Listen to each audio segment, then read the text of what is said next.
أعوذ بالله من الشيطان الرجيم بسم الله الرحمن الرحيم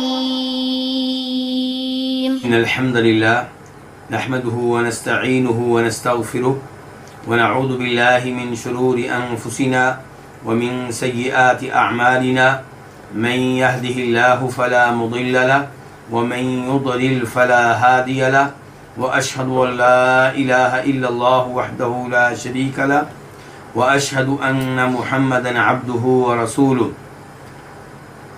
يا أيها الذين آمنوا اتقوا الله حق تقاته ولا تموتن إلا وأنتم مسلمون يا أيها الناس اتقوا ربكم الذي خلقكم من نفس واحدة وخلق منها زوجها وبث منهما رجالا كثيرا ونساء واتقوا الله الذي تساءلون به والأرحام إن الله كان عليكم رقيبا يا أيها الذين آمنوا اتقوا الله وقولوا قولا سديدا يصلح لكم أعمالكم ويغفر لكم ذنوبكم ومن يطع الله ورسوله فقد فاز فوزا عظيما أما بعد فإن خير الحديث كتاب الله وخير الهدي هدي محمد صلى الله عليه وسلم وشر الأمور محدثاتها وكل محدثة بدعة وكل بدعة ضلالة وكل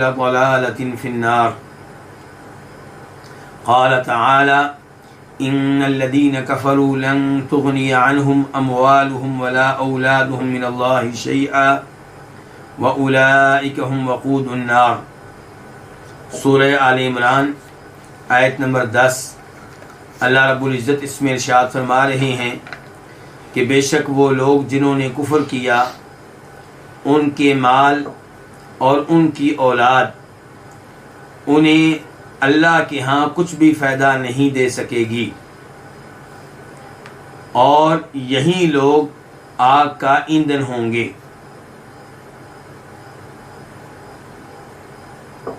یہ تھا اس آیت کا آسان ترجمہ. اب ہم آتے ہیں اس آیت کے الفاظ اور مفردات کی طرف. ان کا معنی ہے بے شک یقیناً. الذین وہ لوگ اسم موصول ہے، الذی کی جمع ہے. کفروا جنہوں نے کفر کیا، فعل ماضی ہے جمع کے لیے، اس کا واحد ہے کفارا، اس نے کفر کیا. لن تغنی عنہم ہرگز فائدہ نہیں دے سکیں گے انہیں. لن جو ہے اس کا معنی ہوتا ہے ہرگز نہیں.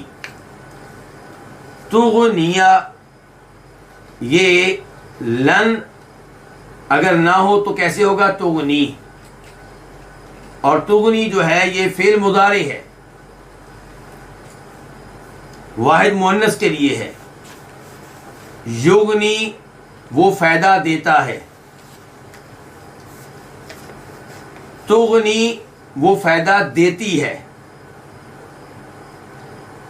تو یہاں پہ جب لن آیا تو لن کی وجہ سے تغنیہ کی یا کے اوپر کیا آ گیا ہے؟ زبر آ گئی ہے، فتح آ گیا ہے. تو اب معنی کیا ہو گیا؟ ہرگز فائدہ نہیں دیں گے. عنہم یہ دو لفظ ہیں، عن الگ ہے، ہم الگ ہے. ان سے کفایت نہیں کریں گے، ان کا دفاع نہیں کریں گے، ان کو بچا نہیں سکیں گے. ہم سے مراد کون ہے؟ کفر کرنے والے. الذین کفروا. اموالہم ان کے مال. کن کے مال؟ ان کافروں کے مال. اموالہم دو لفظ ہیں، اموال اور ہم. اموال مال ان کی جمع ہے. ولا اولادہم اور نہ ہی ان کی اولاد. اولاد ولد ان کی جمع ہے. ولد کس کو کہتے ہیں؟ انسان کی اولاد کے اوپر لفظ بولا جاتا ہے. زیادہ ہو تو اولاد اور ایک ہو تو ولد، چاہے وہ لڑکا ہو چاہے وہ لڑکی ہو. من اللہ اللہ سے، اللہ کے ہاں. شیئن کچھ بھی. وَأُولَئِكَ هُمْ وَقُودُ النَّارِ اولئک اس میں اشارہ ہے یہی، اور ہم کا معنی بھی کیا ہوتا ہے وہ، اس لیے ایک ساتھ معنی ہم نے کیا کر دیا، یہی لوگ، گویا کہ تاکید پیدا ہو گئی، حسر پیدا ہو گیا۔ وقود ایندھن، وقود اس چیز کو کہتے ہیں جس کے ذریعے آگ جلائی جائے، النار آگ کو کہتے ہیں، یہاں پہ مراد جہنم ہے۔ اس آیت کی تفسیر کیا ہے؟ اللہ رب العزت اس آیت میں ارشاد فرما رہے ہیں کہ وہ لوگ جنہوں نے کفر کیا، انہیں ان کے مال اور انہیں ان کی اولاد کچھ بھی فائدہ نہیں دے سکے گی۔ کفر کسے کہتے ہیں؟ جب ہم یہ جان لیں گے کہ ایمان کسے کہتے ہیں تو وہیں سے ہم جان سکیں گے کفر کسے کہتے ہیں۔ ہم جانتے ہیں کہ 6 چیزوں پہ ایمان لانا واجب ہے، فرض ہے، لازمی ہے۔ ان 6 چیزوں میں سے کسی ایک کا کسی بھی طریقے سے انکار کفر ہے۔ اللہ رب العزت پہ ایمان، اگر کوئی کہتا ہے کہ میرا اللہ کے وجود پہ ایمان نہیں ہے تو وہ کافر ہے۔ اللہ رب العزت کے اوپر ایمان کا مطلب کیا ہے؟ کہ اس بات پہ بھی مان لایا جائے کہ رب وہ ہے اور معبود بھی صرف وہی ہے۔ اب اگر کوئی کہے کہ اللہ کے ساتھ ساتھ کسی اور کی بھی عبادت ہو سکتی ہے تو وہ کیا ہو گیا؟ کافر ہو گیا۔ دوسرے نمبر پہ اللہ کے فرشتوں پہ ایمان لانا، اگر کوئی کسی ایک فرشتے کا انکار کرتا ہے وہ کافر ہے۔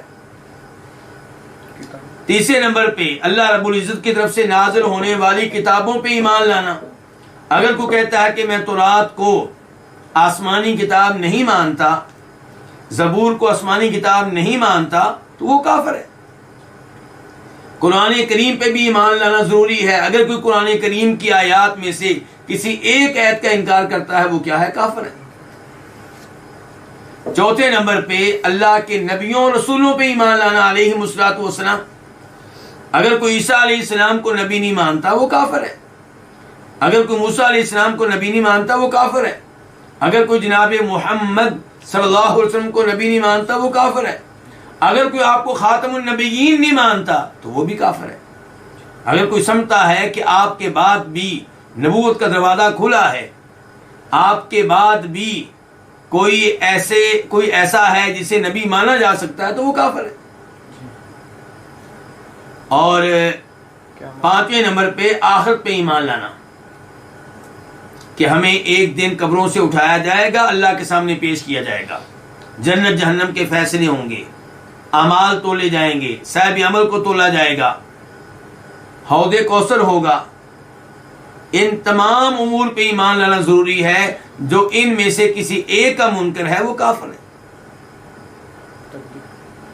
اور آخرت میں تقدیر پہ ایمان، تقدیر پہ ایمان لانا ضروری ہے کہ اس دنیا میں جو کچھ ہو رہا ہے سارے کا سارا پہلے سے اللہ کے علم میں ہے، بلکہ اللہ نے وہ لکھوا رکھا ہے۔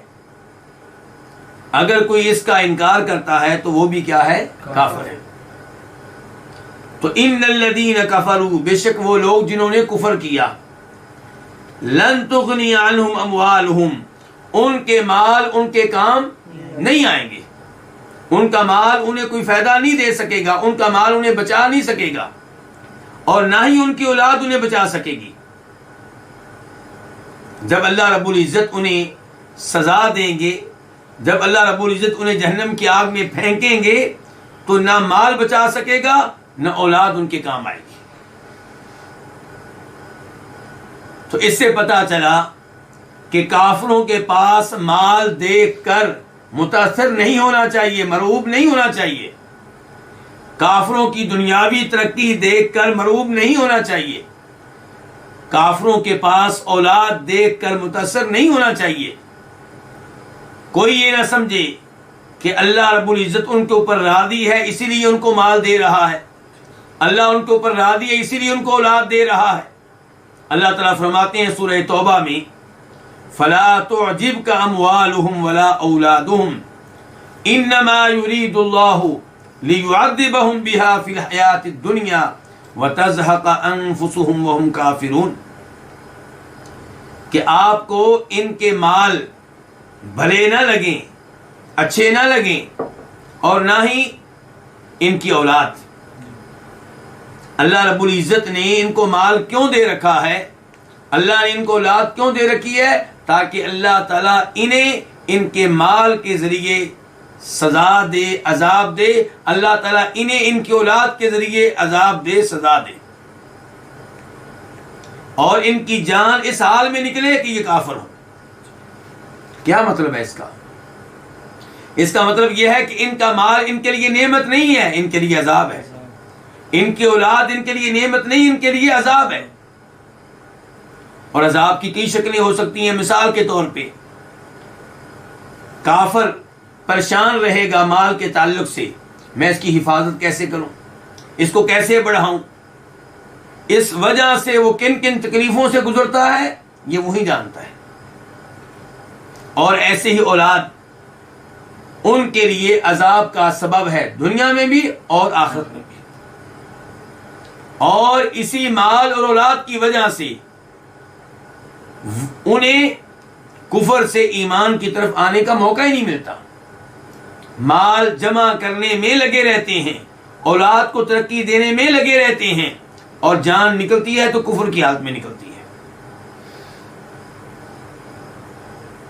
اللہ رب العزت سورہ آل عمران کے آخر میں کہتے ہیں لا یغرنک تقلب الذین کفروا فی البلاد متاع قلیل ثم مأواہم جہنم وبئس المہاد۔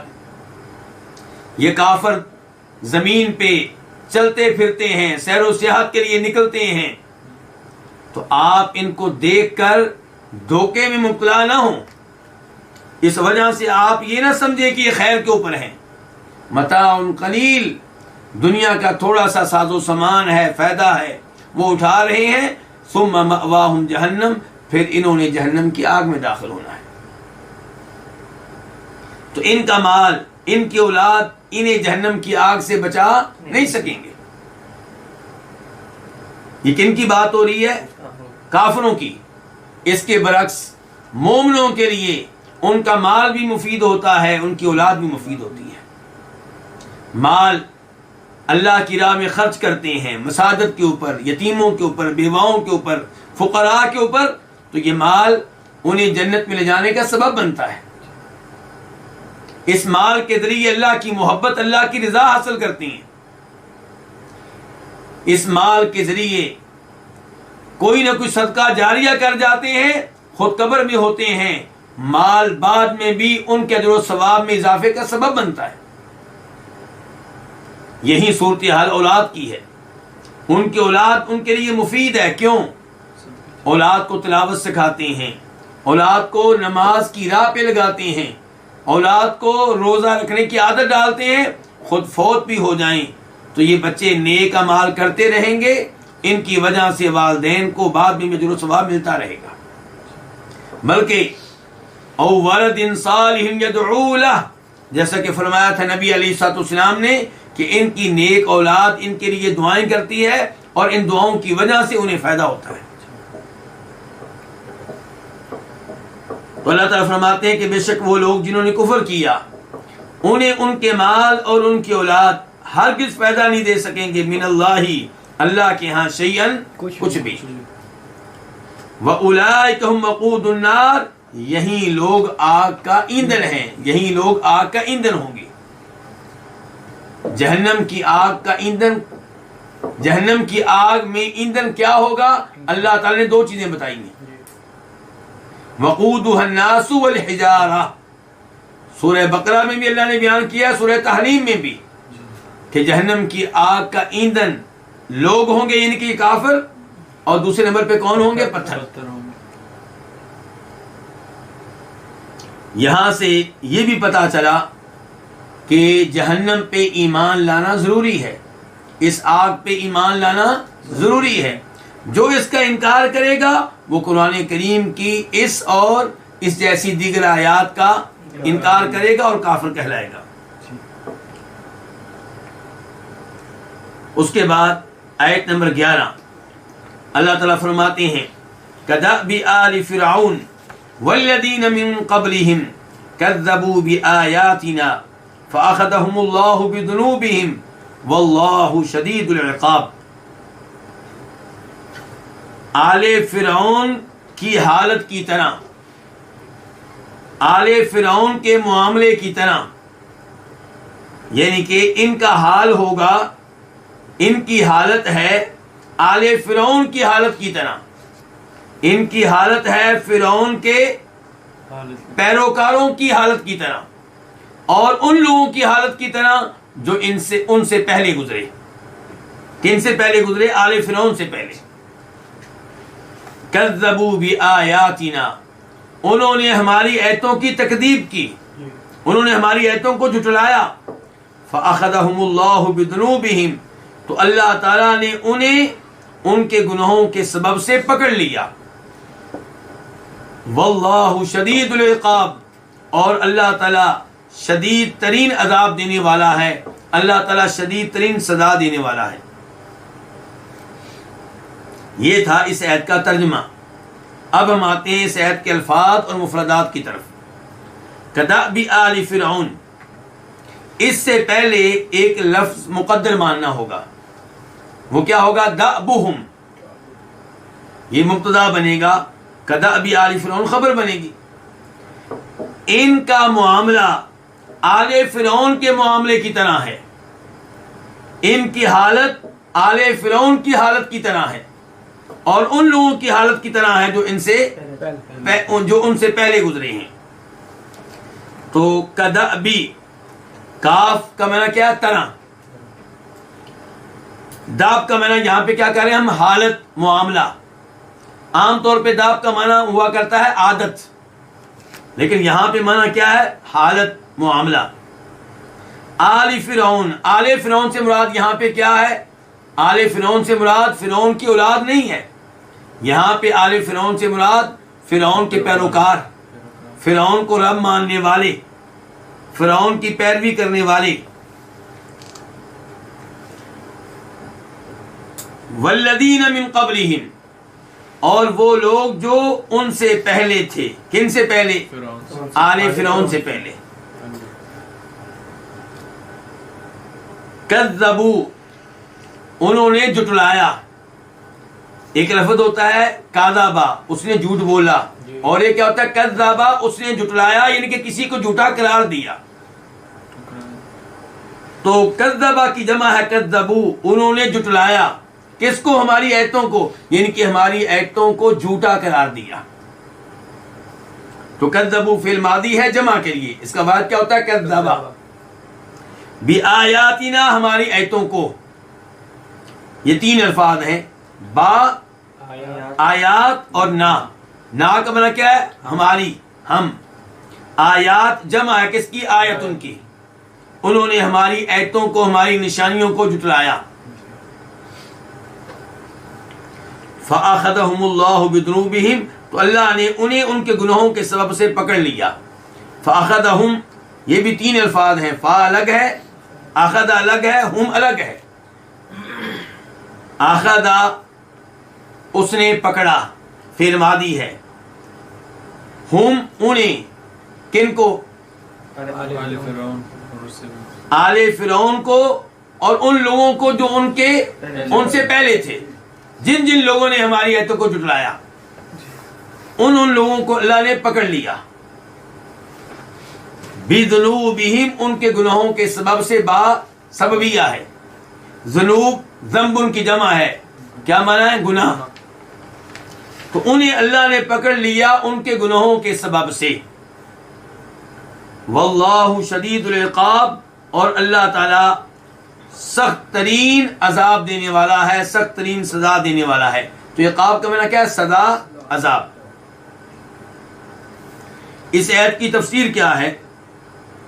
اللہ رب العزت نے آیت نمبر 10 میں یہ ذکر کیا کہ وہ لوگ جنہوں نے کفر کیا وہ جہنم کی آگ کا ایندھن ہوں گے، اور ان کے کام نہیں آئے گا ان کا مال اور نہ ہی ان کی اولاد. تو اس آیت میں آیت نمبر 11 میں اللہ تعالیٰ کہہ رہے ہیں کہ ان کی حالت آل فرعون کی حالت کی طرح ہے، ان کا معاملہ آل فرعون کے معاملے کی طرح ہے. اور ان لوگوں کے معاملے کی طرح ہے جو ان سے پہلے تھے. کن سے پہلے؟ آل فرعون سے پہلے. آل فرعون سے پہلے کون تھے ان کا تذکرہ یہاں پہ نہیں آیا، دیگر آیات میں آتا ہے. مثال کے طور پہ سورہ مومن میں اللہ تعالیٰ فرماتے ہیں وَقَالَ الَّذِي آمَنَ يَا قَوْمِ إِنِّي أَخَافُ عَلَيْكُمْ مِثْلَ يَوْمِ الْأَحْزَابِ مِثْلَ دَأْبِ قَوْمِ نُوحٍ وَعَادٍ وَثَمُودَ وَالَّذِينَ مِن بَعْدِهِمْ. ان دو آیتوں میں فرعون کی قوم میں سے ایمان لانے والا ایک شخص کہہ رہا ہے کہ اے میری قوم. کس کو مخاطب ہے وہ؟ کس سے گفتگو کر رہا ہے؟ فرعون کی قوم سے.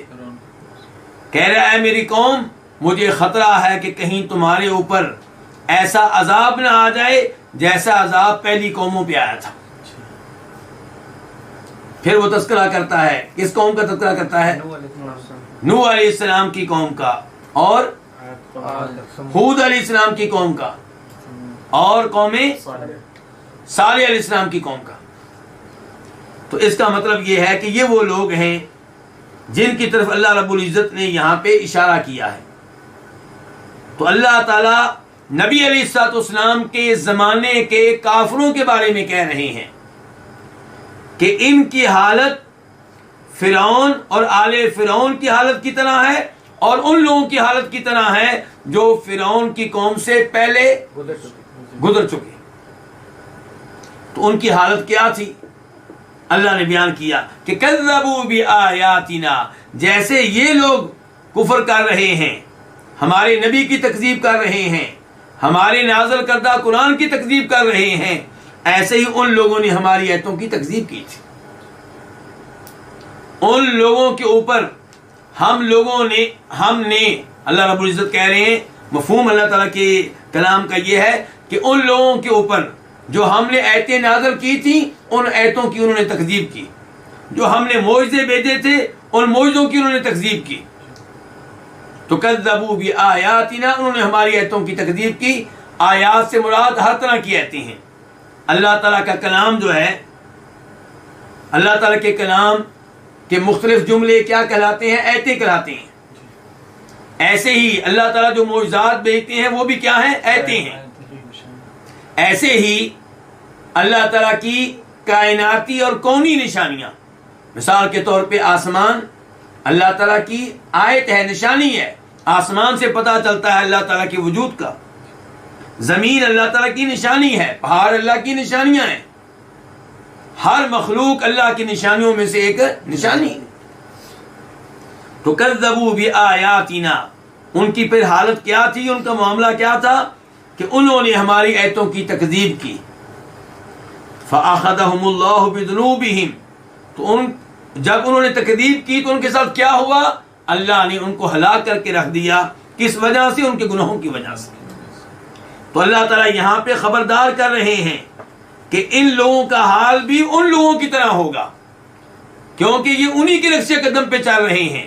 ان کی حرکتیں ان کی حرکتوں سے ملتی ہیں تو ان کا انجام ان کے انجام کی طرح ہوگا. انہوں نے ہماری آیتوں کی تکذیب کی. فأخذهم اللہ بذنوبہم، تو اللہ تعالیٰ نے انہیں ہلاک کر دیا ان کے گناہوں کی وجہ سے. یہاں سے پتہ چلا کہ اللہ رب العزت اپنے بندوں پہ ظلم کرنے والے نہیں ہیں. جن کو اللہ سزا دیتے ہیں، جن کو اللہ ہلاک کرتے ہیں، جن پہ اللہ عذاب بھیجتے ہیں، ان پہ جو عذاب آتا ہے ان کے گناہوں کی وجہ سے آتا ہے. وَمَا أَصَابَكُم مِّن مُّصِيبَةٍ فَبِمَا كَسَبَتْ أَيْدِيكُمْ، تمہارے اوپر جو بھی مصیبت آتی ہے تمہارے گناہوں کی وجہ سے آتی ہے. وَاللَّهُ شَدِيدُ الْعِقَابِ، اور اللہ تعالیٰ شدید ترین سزا دینے والے ہیں، سخت ترین عذاب دینے والے ہیں. تو اللہ رب العزت نے یہاں پہ ان لوگوں کو وارننگ دی ہے، ان کو ڈرایا گیا ہے کہ یہ کفر کی راہ ترک کر دیں اور نبی علیہ الصلوۃ والسلام پہ ایمان لے آئیں، اللہ کے نازل کردہ کلام قرآن پہ ایمان لے آئیں. اسی میں ان کے لیے خیر ہے، ورنہ ان کا وہی انجام ہوگا جو انجام ان قوموں کا ہوا جن قوموں نے اللہ رب العزت کے نبیوں کو جھٹلایا، یا اللہ تعالیٰ کی مختلف کتابوں کو جھٹلایا۔ اس کے بعد آیت نمبر 12 اللہ رب العزت ارشاد فرماتے ہیں قل للذین کفروا ستغلبون وتحشرون الی جہنم وبئس المہاد۔ آپ ان لوگوں سے کہہ دیں جنہوں نے کفر کیا، ان قریب جلد ہی تم مغلوب کیے جاؤ گے اور تمہیں جہنم کی طرف اکٹھا کیا جائے گا، اور یہ برا ٹھکانہ ہے، یہ برا بچھونا ہے۔ اس آیت کے الفاظ اور مفردات کی طرف آتے ہیں۔ قل، آپ کہہ دیں، فعل امر ہے واحد کے لیے، آپ کہہ دیں، مخاطب کون ہے؟ نبی صلی اللہ علیہ وسلم۔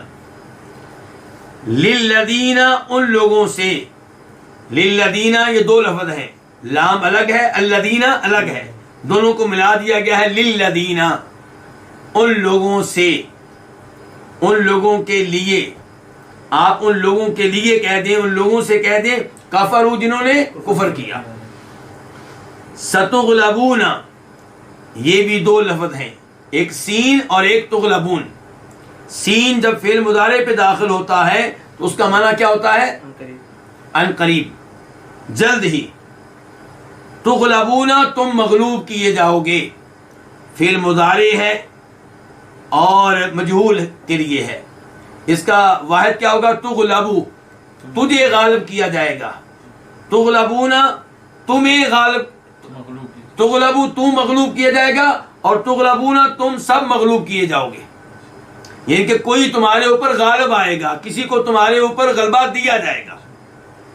غلبہ دینے والا کون ہوگا اس کا تذکرہ یہاں پہ نہیں ہے، اسی لیے ہم کہہ رہے ہیں فعل مضارع مجہول، کیونکہ یہاں پہ یہ نہیں بتایا گیا کہ غلبہ دینے والا کون ہوگا، لیکن ہم جانتے ہیں کہ کون ہوگا، اللہ رب العزت۔ وَتُحْشَرُونَ، واو کا معنی کیا؟ اور، تحشرون تمہیں جمع کیا جائے گا، فعل مضارع ہے، جمع کے لیے ہے، اس کا واحد کیا ہوگا؟ تحشرو، تجھے جمع کیا جائے گا، تحشرون تم جمع کیے جاؤ گے۔ اسی سے ہم کہتے ہیں میدان حشر، وہ میدان جس میدان میں اللہ تعالیٰ لوگوں کو جمع فرمائیں گے۔ الی جہنم، تمہیں جمع کیا جائے گا کس چیز کی طرف؟ جہنم کی طرف، یعنی کہ تمہیں جمع کر کے لے جایا جائے گا جہنم کی طرف۔ وَبِئْسَ الْمِہَادُ، واو کا معنی ہوا اور، بئس برا ہے، المہاد کا معنی آپ کر لیں ٹھکانہ، بچھونا، برا ہے بچھونا، یہ سے مراد کیا؟ جہنم۔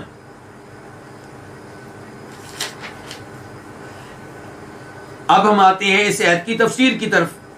اللہ رب العزت نے اس آیت میں مخاطب کیا ہے نبی علیہ الصلوۃ والسلام کو اور کہا قل، آپ کہہ دیں۔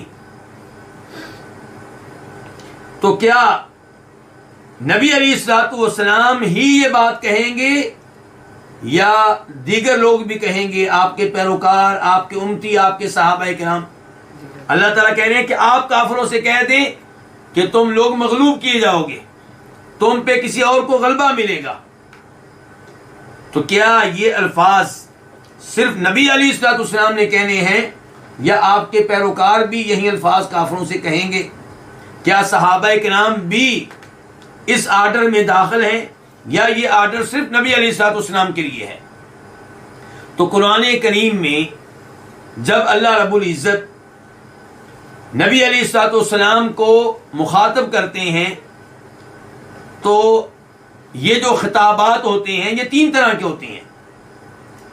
نمبر ایک، وہ خطاب جو نبی علیہ الصلوۃ والسلام کے لیے بھی ہوتا ہے اور امت کے لیے بھی ہوتا ہے، کیونکہ اس خطاب میں امت کے لیے بھی ایسا کوئی نہ کوئی لفظ ہوتا ہے جس سے پتہ چلتا ہے کہ امت بھی اس خطاب میں داخل ہے۔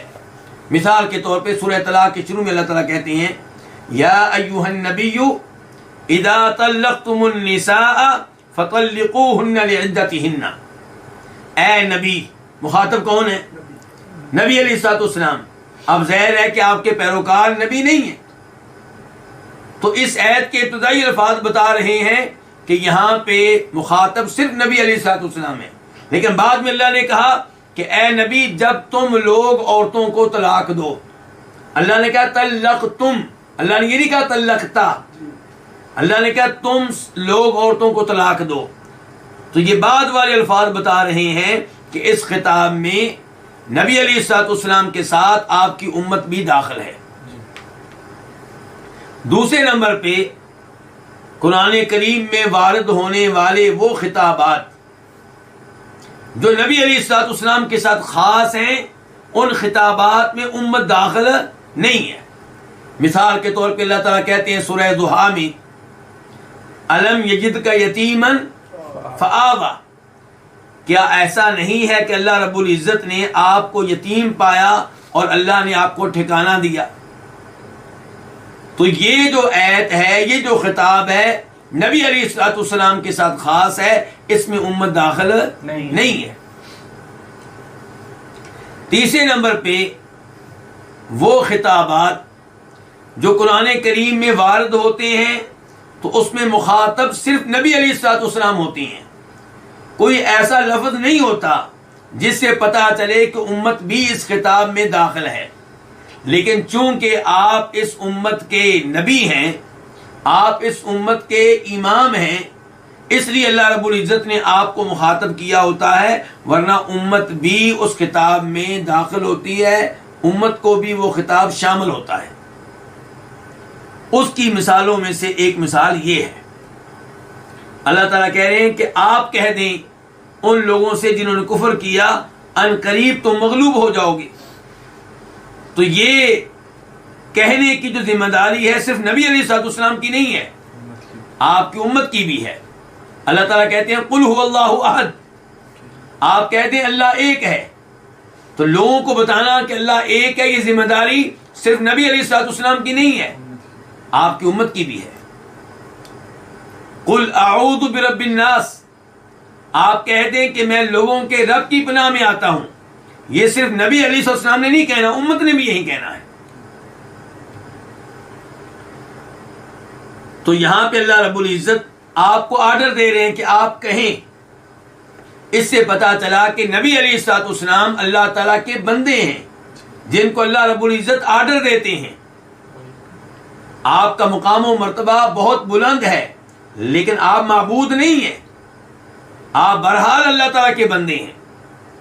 تو قل آپ کہہ دیں للذین کفروا، ان لوگوں سے جنہوں نے کفر کیا، ستغلبون، جلد ہی تم مغلوب ہو جاؤ گے، جلد ہی تم پہ کسی اور کو غلبہ دیا جائے گا اور تمہیں جہنم کی طرف جمع کیا جائے گا. تو یہاں پہ اللہ تعالیٰ نے کافروں کی دو سزائیں بیان کی ہیں. نمبر ایک، دنیا میں مغلوب ہوں گے، شکست کھائیں گے. نمبر دو، آخرت میں جہنم میں داخل ہوں گے. تو یہ الفاظ وارننگ ہیں کن کے لیے؟ کافروں کے لیے. اور یہی الفاظ خوشخبری کی حیثیت رکھتے ہیں کن کے لیے؟ مسلمانوں کے لیے.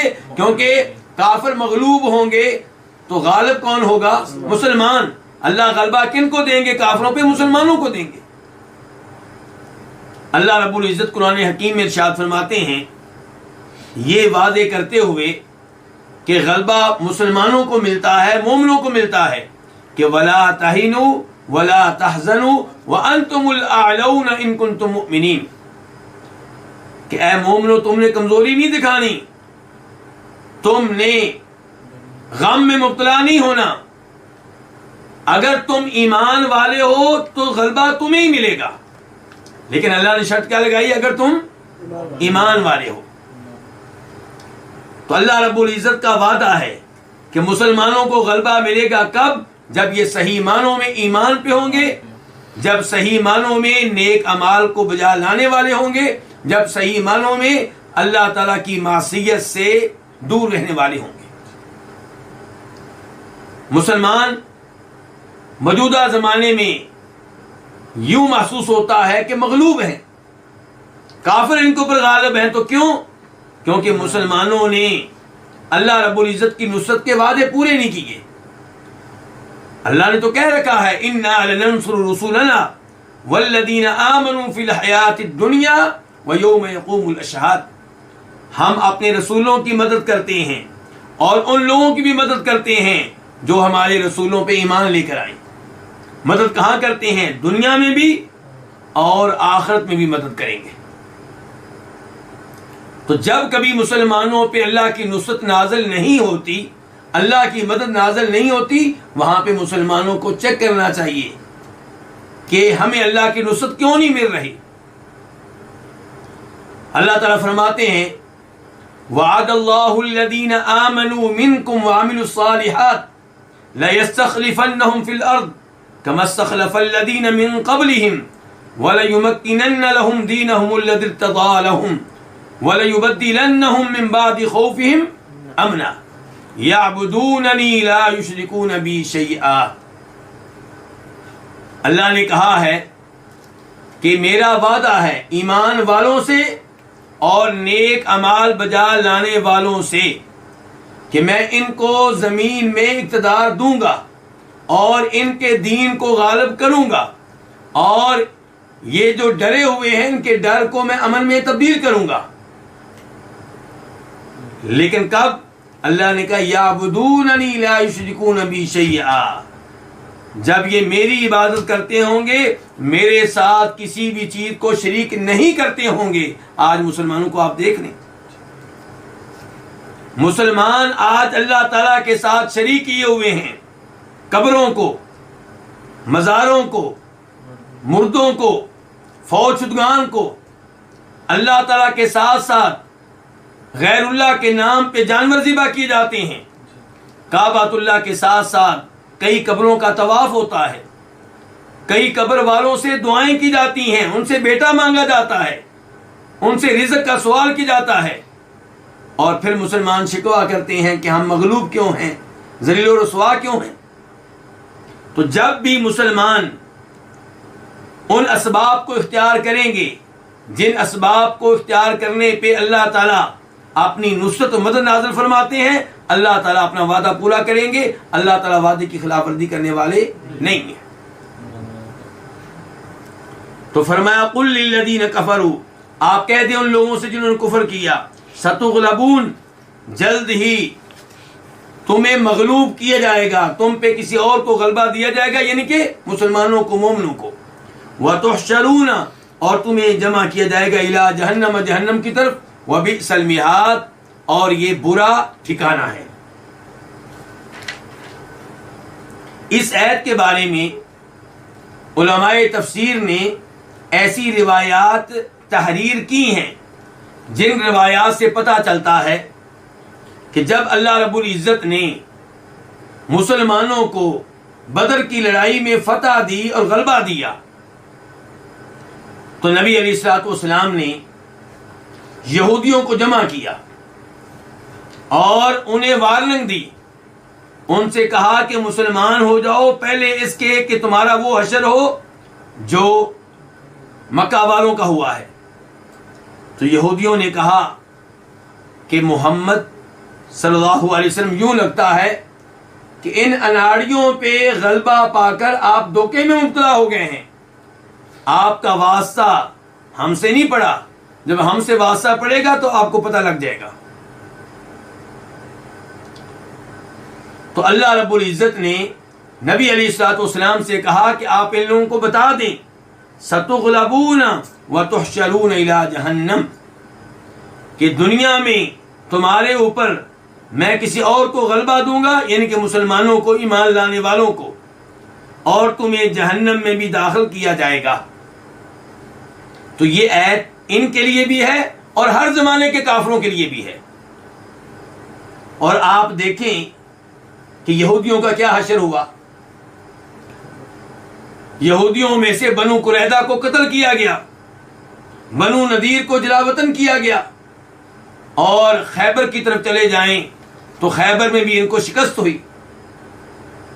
تو اللہ رب العزت کی مدد کے وعدے سچے ہیں. تو اللہ تعالیٰ کہہ رہے ہیں یہاں پہ کہ تمہیں مغلوب کیا جائے گا اور تمہیں جہنم کی طرف جمع کیا جائے گا، اور وہ بہت ہی برا ٹھکانہ ہے، بچھونا ہے. اس کے بعد اللہ تعالیٰ فرماتے ہیں آیت نمبر 13 میں قد کان لکم آیۃ فی فئتین التقطا فئۃ تقاتل فی سبیل اللہ وأخرى کافرۃ یرونہم مثلیہم رأی العین واللہ یؤید بنصرہ من یشاء ان فی ذلک لعبرۃ لأولی الابصار. یقیناً تمہارے لیے بڑی نشانی ہے ان دو گروہوں میں، ان دو جماعتوں میں، التقطا جن کا آپس میں مقابلہ ہوا. فئۃ ایک جماعت لڑ رہی تھی فی سبیل اللہ، اللہ کی راہ میں، وأخرى کافرہ اور دوسری جماعت کافر ہے، یرونہم مثلیہم رأی العین وہ انہیں اپنے سے دو گنا دیکھ رہے تھے آنکھوں سے دیکھنا. واللہ یؤید بنصرہ من یشاء اور اللہ تعالی اپنی نصرت کے ساتھ، اپنی مدد کے ساتھ قوت دیتا ہے جس کو چاہتا ہے، تائید کرتا ہے جس کی چاہتا ہے. بے شک اس میں یقیناً بڑی عبرت ہے نگاہ رکھنے والوں کے لیے، آنکھوں والوں کے لیے. یہ تھا اس آیت کا آسان ترجمہ. اب ہم آتے ہیں اس آیت کے الفاظ اور مفردات کی طرف. قد کا معنی کیا ہے؟ یقیناً، تحقیق. کانا ہے، لکم تمہارے لیے. لام کا معنی کیا؟ کے لیے، کے واسطے، کم تمہارے. یہ دو لفظ ہیں. تو تمہارے لیے ہے کیا ہے؟ آیتن ایک بڑی نشانی. آیتن کا معنی ہوتا ہے نشانی، اور تنوین یہاں پہ تعظیم کے لیے ہے، اس لیے ہم معنی کیا کر رہے ہیں؟ بڑی نشانی. فی فئتین ان دو گروہوں میں، فئتین دو گروہ، فئتن ایک گروہ، التقطا جن کا آپس میں مقابلہ ہوا. التقطا فعل ماضی ہے اور یہ واحد کے لیے نہیں ہے بلکہ تثنیہ کے لیے، دو کے لیے. التقطا دو جماعتیں جن کا مقابلہ ہوا. واحد کا لفظ کیا ہوگا؟ التقا. اور مؤنث کے لیے کیا ہوگا؟ التقت. اور یہ التقطا یہ تثنیہ کے لیے ہے اور مؤنث کے لیے ہے. فئتن ایک گروہ، ایک جماعت، تقاتلو لڑ رہی تھی. تقاتلو یہ فعل مضارع ہے، یہ بھی واحد مؤنث کے لیے ہے. تقاتلو اس کی جگہ پہ مذکر کیا ہوگا؟ یقاتلو وہ لڑتا ہے، تقاتلو وہ لڑتی ہے. تو فئتن تقاتلو ایک جماعت تقاتلو لڑ رہی تھی، فی سبیل اللہ اللہ کی راہ میں. سبیل کا معنی کیا ہے؟ راہ، راستہ. وأخرى اور دوسری کیا؟ جماعت. یعنی کہ فئۃ اخرى دوسری جماعت، کافرۃ کافر تھی. کافرہ یہ مؤنث کے لیے، مذکر کیا ہوتا ہے؟ کافر. چونکہ جماعت کا تذکرہ ہو رہا ہے تو اس لیے کہا گیا کافرہ کہ وہ جماعت کافر تھی. یرونہم یہ دو لفظ ہیں، یرون اور ہم. یرون کا معنی کیا ہے؟ وہ دیکھتے ہیں، ہم ان کو، مثلیہم اپنے سے ڈبل، اپنے سے دو گنا. مثلیہم اصل میں کیا تھا؟ مثلین. مثلین تثنیہ ہے جس کا واحد کیا ہوتا ہے؟ مثل. مثلین دو جیسا، دو گنا یعنی کہ، لیکن نون گر گیا ہے اضافت کی وجہ سے. جب مثلین کے ساتھ آپ نے ہم کو ملایا تو نون گر گیا. رأی العین آنکھ سے دیکھنا، یعنی کہ یہ دیکھنا جو ہے یہ نیند میں نہیں تھا، خواب نہیں تھا، بلکہ آنکھ سے دیکھنا. واللہ یؤید اور اللہ تعالیٰ یؤید قوت دیتا ہے، بنصرہ اپنی نصرت کے ساتھ. تو یؤید کیا ہے؟ فعل مضارع واحد کے لیے. یؤید وہ تائید کرتا ہے، وہ قوت دیتا ہے، وہ تقویت دیتا ہے. بنصرہ اپنی نصرت کے ساتھ. من یشاء جس کو چاہتا ہے. یشاء یہ فعل مضارع ہے واحد کے لیے، وہ ارادہ کرتا ہے، وہ چاہتا ہے. ان بے شک یقیناً فی ذالک اس میں، ذالک اس میں اشارہ ہے، اس میں کس میں؟ جو کچھ ذکر کیا گیا ہے، یہ معاملہ جو ذکر کیا گیا کہ لڑائی ہوئی دو گروہوں میں، تو اس معاملے میں لعبرتن البتہ عبرت ہے. لام کا معنی کیا ہے؟ البتہ، یقیناً، عبرتن عبرت. لِأُولِي الْأَبْصَارِ ابصار بصر ان کی جمع ہے. بصر کس کو کہتے ہیں؟ نگاہ کو، آنکھ کو. تو ابصار نگاہیں، آنکھیں. اولی کا معنی کیا ہے؟ اولی، الو، اس کا معنی کیا ہوتا ہے؟ والے. تو نگاہ والوں کے لیے، دیکھنے والوں کے لیے. اب ہم آتے ہیں اس آیت کی تفسیر کی طرف. پچھلی آیت میں اللہ رب العزت نے کہا تھا کہ آپ کافروں کو بتا دیں کہ تمہیں مغلوب کیا جائے گا، تم پہ کسی اور کو غلبہ دیا جائے گا، اور تمہیں جہنم کی طرف آخرت میں جمع کیا جائے گا. اس آیت میں اللہ تعالیٰ نے انہیں ایک نشانی بتا دی، جس نشانی کے ذریعے پتہ چلتا ہے کہ اللہ تعالیٰ کافروں کو مغلوب کرتے ہیں اور اپنے مومن بندوں کو غلبہ دیتے ہیں. تو اللہ نے ان سے کہا کہ تمہارے لیے بڑی نشانی ہے ان دو گروہوں میں جن کا آپس میں مقابلہ ہوا. اس سے مراد مسلمان اور کافر ہیں جو بدر کی لڑائی میں ایک دوسرے کے سامنے آئے. مسلمانوں کی تعداد تقریباً 313 تھی اور کافروں کی تعداد تقریباً 1000 تھی. کافروں کا کمانڈر ابو جہل تھا اور مسلمانوں کے کمانڈر خود جناب محمد صلی اللہ علیہ وسلم تھے. یہ لڑائی کیسے ہوئی؟ نبی علیہ الصلوۃ والسلام 313 کے قریب صحابہ کرام کو مدینہ سے لے کر نکلے. ابو سفیان اور اس کے ساتھیوں کے تجارتی قافلے کو پکڑنے کے لیے، جو کہ شام سے واپس مکہ جا رہا تھا اور اس نے گزرنا تھا مدینہ کے قریب سے. تو نبی علیہ الصلوۃ والسلام صحابہ کرام کو لے کر گئے تاکہ اس تجارتی قافلے کو پکڑا جائے، کیونکہ ان لوگوں نے ہمارے اوپر بڑا ظلم کیا ہے، مکہ سے ہمیں نکالا ہے، نکلنے پہ مجبور کیا ہے، اور اب بھی یہ مدینہ میں ہمیں آسانی سے رہنے کی اجازت نہیں دے رہے. ان کی سازشیں اور مسلمانوں کے خلاف ان کی عداوت جاری و ساری ہے.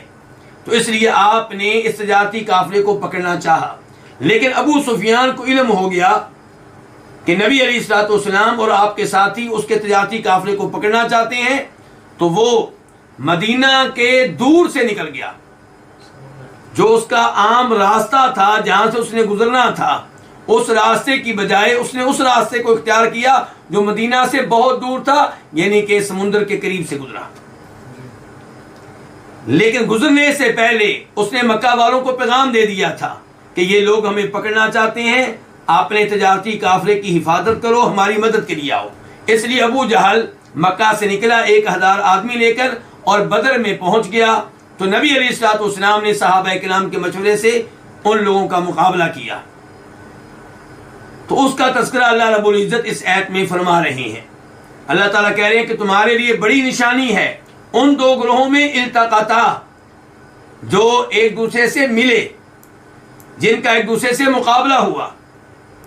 ان میں سے ایک گروہ فئۃ تقاتل فی سبیل اللہ، ان میں سے ایک گروہ اللہ کی راہ میں لڑ رہا تھا. یہ کون ہے؟ مسلمان. یہ اللہ کی راہ میں لڑ رہے تھے، یعنی کہ اللہ کو راضی کرنے کے لیے، اور لڑائی بھی شریعت کے اصولوں کے مطابق تھی. تو یہ وہ گروہ ہے جو اللہ رب العزت کی رضا کو پانے کے لیے نکلا تھا. اور اللہ تعالیٰ فرماتے ہیں سورہ نساء میں، الذین آمنوا یقاتلون فی سبیل اللہ والذین کفروا یقاتلون فی سبیل طاغوت. ایمان والے لڑتے ہیں اللہ کی راہ میں اور کافر لڑتے ہیں طاغوت کی راہ میں، شیطان کو خوش کرنے کے لیے، اپنے معبودان باطلہ کو خوش کرنے کے لیے. اللہ کی راہ میں لڑنے والا کون ہوتا ہے؟ اس کی وضاحت کی ہے نبی علیہ الصلوۃ والسلام نے اس حدیث میں، جس کو امام بخاری اپنی صحیح میں لے کر آئے ہیں. جب آپ سے پوچھا گیا تھا کہ اللہ کے رسول، اللہ کی راہ میں لڑنے والا کون ہوتا ہے؟ کئی لوگ لڑتے ہیں اس لیے تاکہ لوگ مان لیں کہ وہ بہادر ہیں، کئی لوگ لڑتے ہیں اپنے قبیلے اور اپنی برادری کے دفاع کے لیے۔ تو کون ہے اللہ کی راہ میں لڑنے والا؟ آپ نے کہا تھا من قاتل لتکون کلمۃ اللہ العلیٰ فہو فی سبیل اللہ، جو اس لیے لڑے کہ اللہ کے دین کا بول بالا ہو جائے، اللہ کا دین غالب آ جائے، جو اللہ کو راضی کرنے کے لیے لڑے، یہ ہے اللہ کی راہ میں لڑنے والا۔ تو ایک گروہ لڑ رہا تھا اللہ کی راہ میں، وَأُخْرَى، اور دوسرا گروہ، دوسری جماعت کافرۃ، وہ کافر تھی، وہ مومن نہیں تھی۔ یرونہم، یہ ان کو دیکھ رہے تھے اپنے سے دگنا۔ کون کن کو دیکھ رہے تھے اپنے سے دگنا؟ یہاں پہ دو طرح کی تفسیر بیان کی جا سکتی ہے اور دونوں تفسیریں درست ہیں۔ پہلی تفسیر یہ ہے کہ یہ کافر یرونہم، ان کو دیکھ رہے تھے، کن کو؟ مسلمانوں کو۔ دیکھنے والے کافر، اور کن کو دیکھ رہے تھے؟ مسلمانوں کو دیکھ رہے تھے، مثلہم، اپنے سے دگنا، اپنے سے دگنا۔ تو کافر کتنے تھے؟ 1000۔ تو مسلمانوں کو جب انہوں نے دگنا دیکھا تو مسلمانوں کو کتنا سمجھا انہوں نے؟ کہ مسلمان 2000 کی تعداد میں ہے۔ تو یہ اللہ کا انعام تھا کن پہ؟ مسلمانوں پہ۔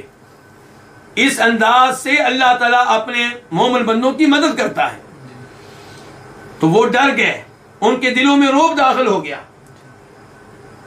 اللہ تعالیٰ کہتے ہیں وہ یہ دیکھ رہے تھے مسلمانوں کو دو گنا رأی العینی، کیسے دیکھ رہے تھے؟ آنکھوں سے۔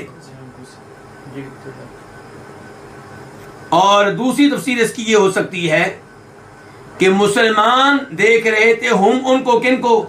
کافروں کو، مثلیہم، اپنے سے دو گنا۔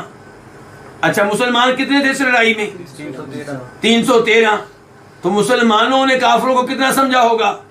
600 مثال کے طور پہ، 700 مثال کے طور پہ، حالانکہ کافر کتنے تھے؟ 1000۔ تو مسلمانوں کو حوصلہ ملا کہ کافر ہمارے مقابلے میں بہت زیادہ نہیں ہے، بس یعنی کہ اگر ہم 313 ہیں تو وہ 600 ہیں، 700 ہیں، یعنی کہ اگر مسلمان یہ سمجھتے کہ وہ 1000 ہیں تو شاید حوصلے پست ہو جاتے۔ تو اللہ نے یہ انعام کیا کہ مسلمان یہ سمجھ رہے تھے کہ کافر کیا ہیں؟ ان سے ڈبل ہیں، حالانکہ وہ 3 گنا تھے۔ مسلمان کیا سمجھ رہے تھے؟ کہ وہ 2 گنا ہیں۔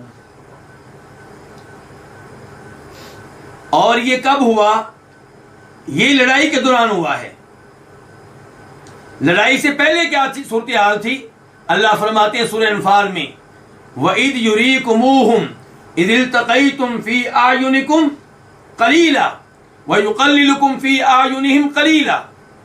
لڑائی سے پہلے صورتحال یہ تھی کہ اللہ رب العزت مسلمانوں کو یہ دکھا رہے تھے کہ کافر کم ہیں، اور کافروں کو اللہ تعالیٰ دکھا رہے تھے کہ مسلمان کم ہیں، تاکہ دونوں فریق لڑنے کے لیے آمادہ ہو جائیں، کوئی بھی لڑائی سے پیچھے ہٹنے کی کوشش نہ کرے۔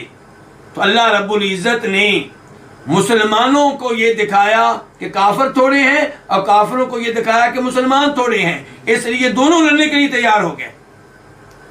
لیکن جب لڑائی شروع ہوئی ہے، پھر اللہ نے مسلمانوں پہ یہ انعام کیا ہے کہ مسلمان کافروں کو اب دیکھ رہے ہیں کتنا؟ 2 گنا، یعنی کہ پہلے والا انعام جاری رہا ہے، اب بھی ان کو کم دیکھ رہے ہیں۔ لیکن کافروں کے ساتھ کیا ہوا؟ اللہ نے پہلے تو ان کو یہ دکھایا کہ مسلمان کم ہیں، لیکن جب لڑائی شروع ہوئی تو ان کو یہ دکھایا کہ مسلمان کافروں کے مقابلے میں 2 گنا ہیں، یعنی کہ 2000 ہیں۔ تو یہ اللہ رب العزت کا انعام ہے۔ اسی لیے اللہ تعالیٰ کہہ رہے ہیں کہ واللہ یؤید بنصرہ من یشاء، اللہ قوت دیتا اپنی مدد کے ساتھ جس کو چاہتا ہے۔ اس سے پیغام ملا مسلمانوں کو کہ مسلمانوں کو جب بھی غلبہ ملے گا اللہ رب العزت کی نصرت کے ذریعے ملے گا۔ اسباب کی بہت زیادہ اہمیت نہیں ہے، اگرچہ اسباب کو اختیار کرنا چاہیے، ہتھیار تیار کرنا، اسلحہ تیار کرنا، ہر زمانے کے مطابق تیاری رکھنا، یہ اسلام سکھاتا ہے، لیکن جو اصل اعتماد، توکل، بھروسہ ہوگا وہ اللہ رب العزت پہ ہوگا۔ تو مسلمانوں کو چاہیے کہ وہ اسباب اختیار کریں جن کے ذریعے اللہ راضی ہوتا ہے۔ جن کے ذریعے اللہ کی محبت ملتی ہے. جب اللہ راضی ہو گیا، جب ہم نے صحیح معنوں میں ایمان کا حق ادا کیا، نیک اعمال کو اختیار کیا اور معاصی سے، فسق و فجور سے دور رہے، تو اللہ تعالیٰ کی مدد نازل ہوگی. آج مسلمان شکوہ کرتے ہیں کہ ہم مغلوب ہیں، حالانکہ ہم مسلمان ہیں. برائے نام آپ مسلمان ہیں، کلمہ پڑھنے کی حد تک آپ مسلمان ہیں، قرآن کو چومنے کی حد تک آپ مسلمان ہیں، لیکن قرآن پہ عمل کرنا، قرآن کو صحیح معنوں میں سمجھنا، قرآن کا حق ادا کرنا، اس لحاظ سے آپ لوگوں نے ایمان کا حق ادا نہیں کیا، اسلام کا حق ادا نہیں کیا. ورنہ جیسا کہ پہلے بتا چکا ہوں، اللہ کے وعدے سچے ہیں کہ وَلَا تَهِنُوا وَلَا تَحْزَنُوا وَأَنْتُمُ الْأَعْلَوْنَ إِن كُنتُم مُؤْمِنِينَ. اللہ رب العزت نے کہا کہ تمہیں احد کی لڑائی میں شکست ہوئی ہے، کمزوری نہ دکھانا، غم میں مبتلا نہ رہنا، تم مومن بن کے دکھاؤ، اللہ تعالیٰ تمہیں کو غلبہ دے گا. تو آج اگر مسلمانوں کو غلبہ نہیں مل رہا، مسلمان مغلوب ہیں، تو اسی لیے کہ ایمان کا حق ادا نہیں کیا. ایمان وہ ہے جس میں شرک کی آمیزش ہے. تو واللہ یؤید، اللہ تعالیٰ قوت دیتا ہے، بنصرہ، اپنی مدد کے ساتھ، من یشاء، جس کو چاہتا ہے. اس سے یہ بھی پتا چلا کہ اللہ کی مشیت لوگوں کی مشیت پہ غالب رہتی ہے، لیکن اللہ کی مشیت حکمت کے ساتھ تعلق رکھتی ہے. اللہ کی مشیت حکمت سے خالی نہیں ہے. اللہ جب بھی مسلمانوں کی تائید کریں گے تو اس کے پیچھے حکمت ہوگی، جب تائید نہیں کریں گے تو اس کے پیچھے بھی کیا ہوگی؟ حکمت ہوگی. ان فی ذالک، یقیناً اس میں، کس میں؟ یہ جو اللہ نے بتایا ہے کہ دو گروہ آپس میں لڑے اور اس میں اللہ تعالیٰ نے مسلمانوں کی مدد کی، تو اس میں لعبرۃ، البتہ عبرت ہے، لأولی الابصار، ان کے لیے جو دیکھنے والے ہوں، ان کے لیے جن کی آنکھیں کام کرتی ہوں. مراد اس سے یہ ہے کہ جو بصیرت کے ساتھ ساتھ بصارت بھی رکھتے ہوں، جو آنکھوں سے دیکھنے کے ساتھ ساتھ دل سے بھی دیکھنے والے ہوں، تو وہ اس سے عبرت حاصل کریں گے اور پھر اس سے فائدہ اٹھائیں گے. اللہ رب العزت سے دعا ہے کہ اللہ رب العزت ہمیں صحیح معنوں میں قرآن حکیم سمجھنے کی توفیق عنایت فرمائے اور قرآن حکیم کے ساتھ چمٹے رہنے کی توفیق دے، اور اسی کو اللہ تعالی ہماری نجات کا سبب بنائے. وآخر دعوانا الحمد للہ.